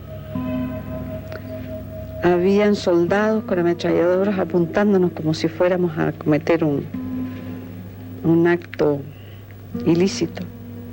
Antes de depositar el féretro de Salvador Allende, recogí unas florcillas que habían de otras tumbas así y las alcancé a tirar y decir algunas palabras. Pero yo hice un esfuerzo y sobreponiéndome a lo que eso significaba, le dije, dirigiéndome más bien a los sepultureros, porque habían unos pocos marinos, unos pocos militares, yo quiero que ustedes sepan que estamos enterrando aquí al presidente de Chile, a Salvador Allende, que ha muerto ayer en La Moneda. Y como no quieren que se sepa, lo estamos enterrando así, de una forma tan silenciosa, sin ningún homenaje, sin ninguna bandera, sin ningún ramo de flores.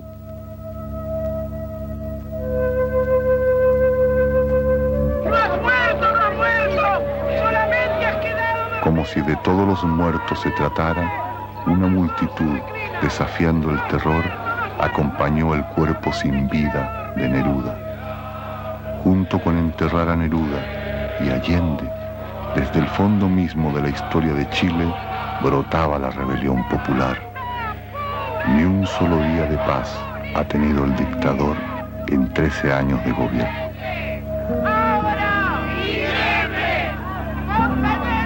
Chile entre la cordillera y el mar, entre Neruda y Allende. En medio de los dos, una antigua y renovada historia. Esta historia duele al corazón, la alegría espera en un rincón, la esperanza busca su canción, la memoria tiene su razón. La palabra Allende significó y significa siempre la palabra de la esperanza de un hombre que fue digno, de un hombre que fue fiel representante nuestro, muy leal, muy honrado y que cumplió los mandatos que le dio el pueblo y que cumplió. Realmente él dijo, muerto me sacan de la moneda, y hasta ese momento él cabalmente como hombre murió dentro de la moneda, y ahí nos dejó un testamento a nosotros, lo cual nos dijo que iban a venir otros hombres jóvenes a construir un mañana mejor, y que al final se abrirían las grandes alamedas por donde pasaríamos todos.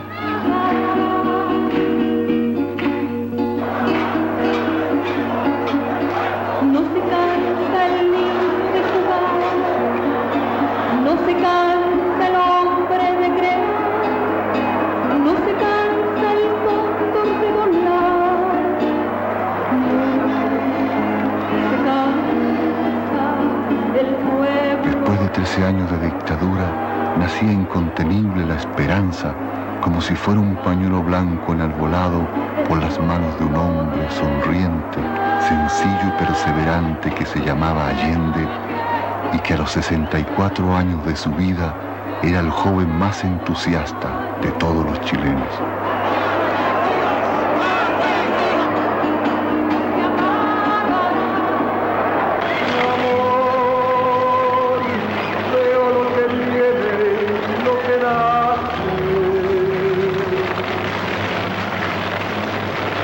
Allende se abrirán las alamedas.